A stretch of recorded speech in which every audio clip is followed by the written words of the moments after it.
अंधेरी रात और वो साया, तुम बच नहीं सकोगी। ये आवाज हिना के कानों में बार बार सुना दे रही थी। वो कमरे में बैठी थी, बाहर हल्की सी हवा चल रही थी।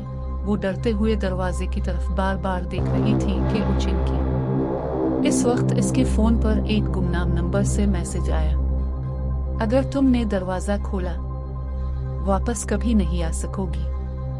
हिना का दिल जोर से धड़का। इतने में दरवाजा जोर जोर से बजने लगा।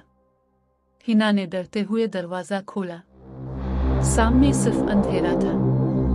आवाज आ रही थी, उधर आओ। इतने में दरवाजे के पीछे से साया इसके जिस्म में समाता चला गया। हिना अब बंद दरवाजे के इस पार भी जा सकती थी।